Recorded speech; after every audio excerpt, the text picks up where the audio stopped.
Three things. I've made a lot of music, I've made a lot of mistakes, and I don't have a time machine. So, since I can't go back and help me from 20 years ago, why don't I help you instead? So, this video is all about 12 recording tips I wish I knew 20 years ago. Before we dive in, I've created a one-page checklist that'll get you out of a pinch the next time you're stuck on a recording session, and it comes with a video explaining how to use it. So as you watch this video, open up a new tab, go to homestudiocorner.com/checklist to snag your free copy. Tip number 1, timing is everything. What I mean here is your time feel as a musician. If you're creating music where you're just clicking things into a grid all day and you never actually perform an instrument to an audio track in real time, then this obviously doesn't apply to you. For the rest of us, timing is a big deal. I've done a few videos about this recently. If I have a drum beat that's pretty solid and on the grid, but then everybody else drops in at different times around that beat, the more tracks I have, the more sloppy things are going to sound. And there's no amount of EQ magic that I can do that will fix that. The actual solution, and some people are going to say, well, that's why we use editing or beat detective or quantizing. Yeah, but a better solution is to become a better musician. Develop a better time feel where you can play along with a groove in a way that feels vibey and has a groove. This takes practice, this takes intentionality, but it's absolutely possible, and it's certainly not something you're born with. Tip number 2, the mic is an EQ. Wait, what? I'm not talking about putting a microphone through an EQ. I'm talking about the microphone itself acts as an EQ. What do I mean? It's called proximity effect, and it's delightful. It's what makes this microphone not only get louder the closer I get, but it gets boomier. It literally has a different EQ curve at this distance compared to this distance. So keep that in mind as you're placing your microphones. The closer you get to a source, kind of like a flashlight, the less of the source it's going to see, also the less of the room it's going to see. That's good to capture just the instrument and not a lot of extra sound. Flip side of that, the closer you get to a source, the more low end will be there, hence a lot of muddiness in a lot of the tracks that you record. If stuff sounds muddy, back that sucker away. You can record an acoustic guitar and make it sound incredible from 8, maybe 12 inches or more away from the guitar, but you've never tried it because you always thought you had to get close. So go try it. Tip number 3, make the raw tracks sound amazing. I know you might roll your eyes at this and say, well, of course I want to. Actually, you might not. A lot of people have this idea when they record where they say, that doesn't sound very good. Well, and then they say the dreaded phrase, I can fix it later. I can fix it in the mix. You can't. You just can't. Get that idea out of your head. Make the raw tracks sound incredible. When you go watch a video where they're pulling up the tracks from a Led Zeppelin record, or I saw one where they pulled up the tracks from a Queen album, and when they just pushed the faders up, Michael Jackson the same way, they just pushed the faders up, and there was nothing on there yet. It sounded like the record. And the mix engineer in me says, I was hoping like all the magic happened during the mix. Mixing's important, blah, blah, blah. Recording is more important. If the tracks sound amazing when you're done recording, before you start slapping your mixing plugins on there, guess what? Your mix you almost can't help but make your mix amazing. The opposite is not true. All the mixing skills in the world won't polish that turd. Number 4, do this every time you record some music. Record, listen, adjust. It's like a feedback loop. You got to record the thing and then stop everything and listen to what you just recorded.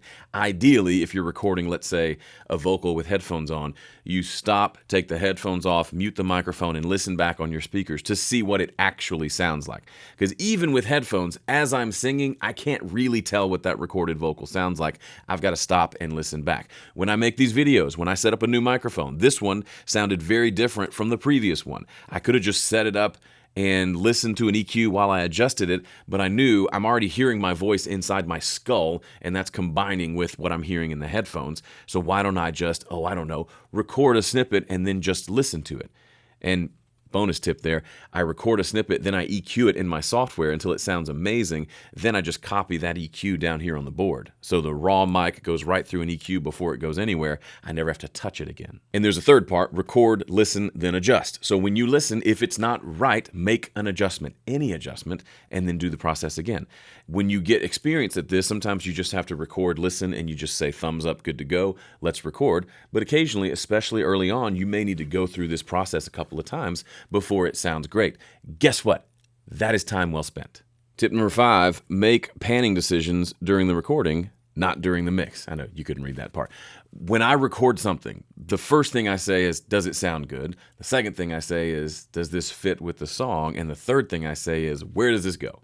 Left, middle, right. If you just add that little question into your production process, you'll get to the mix and it'll already have a nice stereo space, and you don't have to rethink about, okay, I've got all these tracks, where in the world am I going to pan this? It seems like a small thing, and you can certainly change your mind later, but it helps you record things that sound nice and balanced to where you don't have a whole bunch of stuff in the middle that don't really work on the left or the right. And it means if I record something and I say, you go in the left bucket, the next thing I record is typically the answer to, okay, what's going to go in the right bucket opposite this? It might be a double. It might be a completely different part. It might be a completely different instrument. But now I'm thinking in terms of left to right stereo balance in addition to up and down volume balance. And then later in the mix, we'll talk about like low, high frequency balance and whatever these hand motions mean. Number 6, DIY is a snooze fest. In other words, it's just not that impressive if you do everything yourself. Yes, your mother will be proud, but everybody else really just wants to listen to great music. They don't care if you did everything or not, right? Dave Grohl, famously, the first Foo Fighters album was just him on everything. Chances are, statistically speaking, you and I are not Dave Grohl. And we're not that good. We're not that excellent at that many different instruments. If you are, then maybe this doesn't apply to you. But even so, Dave Grohl could do everything himself, but does he? When's the last time you saw Foo Fighters where it was just him and a guitar? No, it's him plus drums, bass, 2 more guitars, so 3 guitars total, and a keyboard. And then sometimes other stuff as well. It's not a one-man show, even though he is certainly fully equipped to do that. Now, you might say, well, that's just because he couldn't play all of them at once. All those people are a necessary evil. Fine, whatever. But Foo Fighters wouldn't be what it is if it was just Dave Grohl and a bunch of hired guns. Because they collaborate together, it is better because the sum is better than the total sum of the, I can't get that phrase, but they're better. Better together is one of my favorite phrases because I'm an introvert. I love being in this room by myself. But my music is better when I invite people into the room to A, play their instrument, do something that they're excellent at doing, and then B, speak into the stuff that I'm doing. Hey, that guitar part's dumb. Hey, you're dumb. But good point. All right, let's take a quick break for a word from our sponsor, which is you. I want to hear from you. Leave a comment. Question of the day. What's one thing that you currently do in your music production process that you could hand off to someone else and get a much better result? I'm not even talking about like hiring someone else, but what's something you do where if you had a buddy, a friend, a collaborator that could come alongside you, could do the thing you're not very good at, how much better would the whole thing be if you did that? Leave a comment and let me know. Specifically, what's something you would consider, at least consider giving up and quote-unquote outsourcing to somebody else? All right, let's move on to the back 9, or 6, as it were. Number 7, record a lot. I recorded a whole bunch when I first got into recording in high school. You couldn't keep me out of the studio. And by studio, I mean computer sitting in the middle of the house. But I recorded all kinds of stuff. It was just fun. It was a whole new world to me. I loved it. I get goosebumps just thinking about it. However, when I got to college where I was actually studying audio, this thing happened. I would record, and when I really started learning how audio works, my recording output dropped. Meaning I just didn't record anything because the thought goes, I'm learning how to do it properly. I shan't touch another recording session until I'm perfectly trained on it. It was stupid, right? There was no reason for me to do that. And actually, it's a bit of a regret that I have because in college, you're around all these people, right? So many people, so many talented musicians. I could have made all kinds of fun music, but I was hesitant to make anything because I wanted to know how to do it right before I did it. Number 8, set deadlines. You may think, well, Joe, this is, I can hear it already. Here comes the comment. Joe, I do this as a hobby. I don't need deadlines. It's not my job. Listen, why do they use deadlines at your job? Because they work. Because deadlines are uncomfortable and they force you to say, oh, if I have to record a song, anytime I get around to it, I could take a week, month, year, decade to get that thing done. But if I change it and say, I want to release this song by the second Tuesday of next month, well, that changes things. Because now my mind starts to work backwards and say, well, if it's got to be at least mixed by the previous Tuesday, so I've got some time to master it and get it uploaded to everything. Then it means I got to be done recording a week or two before that, right? Suddenly you realize, oh shoot, I should probably schedule something for tomorrow. And that's why deadlines work. I don't love deadlines. They make me uncomfortable, but I use them for everything because they work.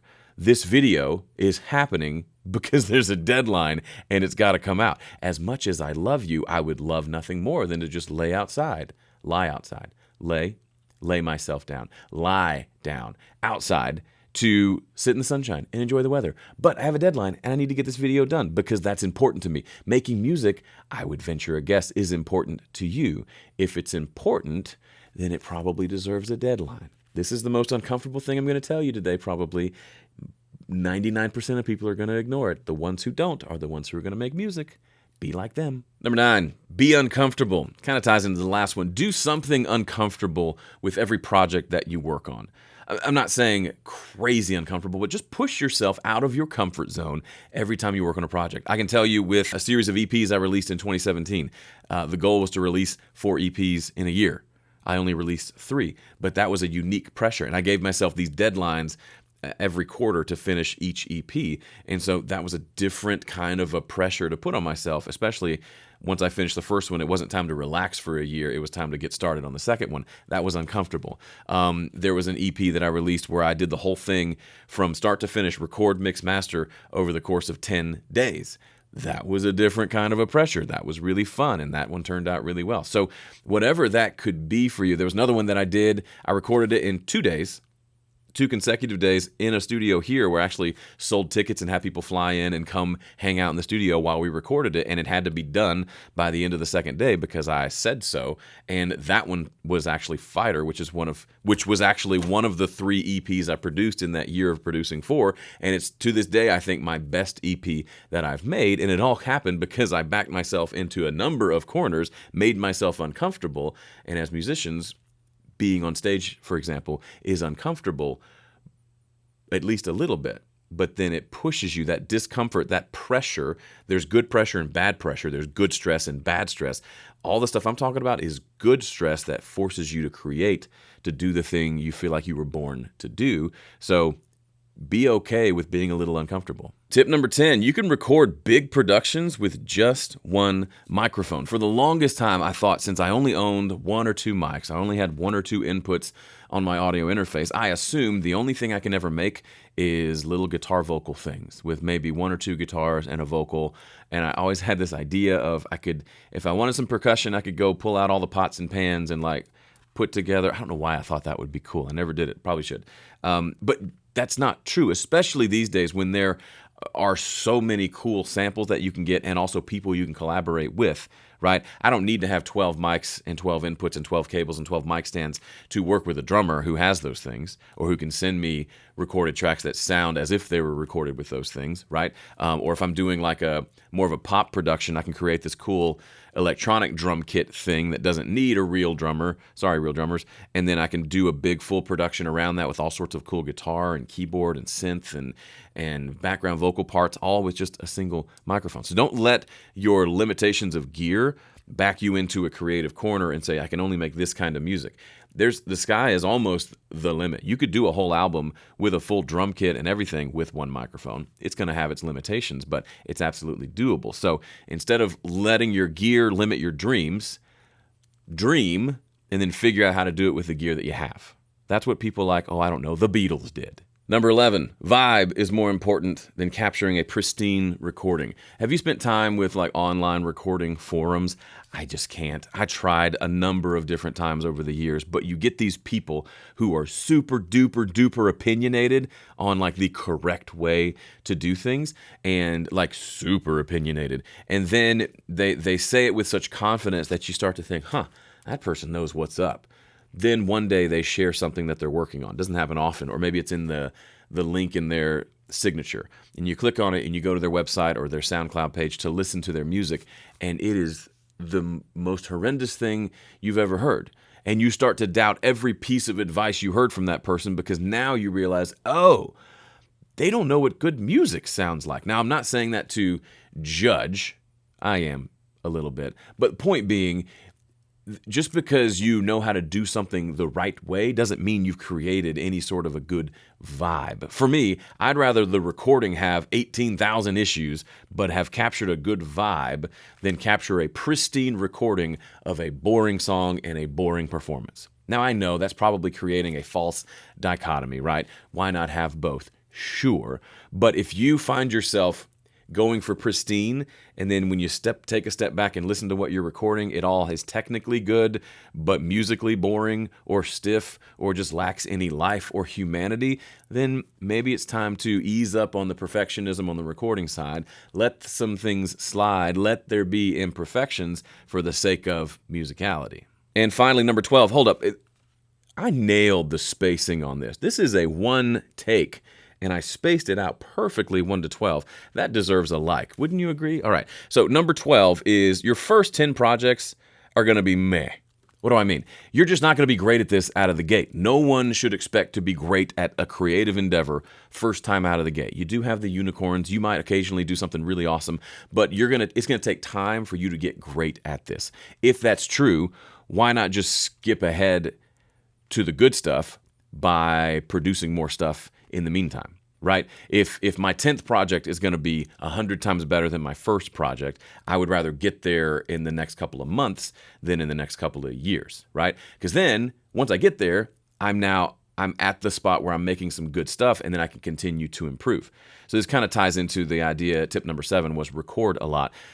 Just accept the fact that your first few projects won't be all that great, and then just see them as putting in the reps, getting a little bit better. Just like when I started this YouTube channel, I was terrible at YouTube.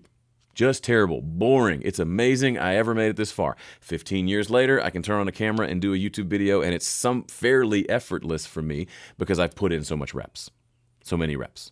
I've repped so many times. All right, those are the 12 tips, but you know I got a bonus tip for you. Bonus tip number 13 is insecurity is just going to be part of the deal. If you are worried that your music doesn't sound good enough, you're worried what other people will think of it, you're worried that you'll never figure this out and you'll never make something that sounds good and impressive, welcome.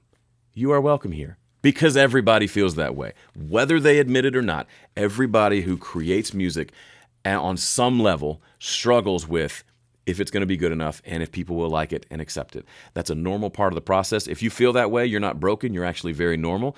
Lean into it. Accept that that's going to be part of it, and then just continue down the path. And one of the things you can do if you're feeling that way is go listen to something you made a year ago, 5 years ago. Chances are, if you're putting in the work, you are better now than you were 5 years ago. You may not be where you want to be yet, but you can see that progress is happening. Also, this notebook is adorable. And no, it's not available for sale. All right, that's it for recording tips. If you want to learn 19 of my mixing tips, check out this video. And don't forget to go to the link in the description to get that free checklist. It'll help, I promise. Thanks for watching. See ya.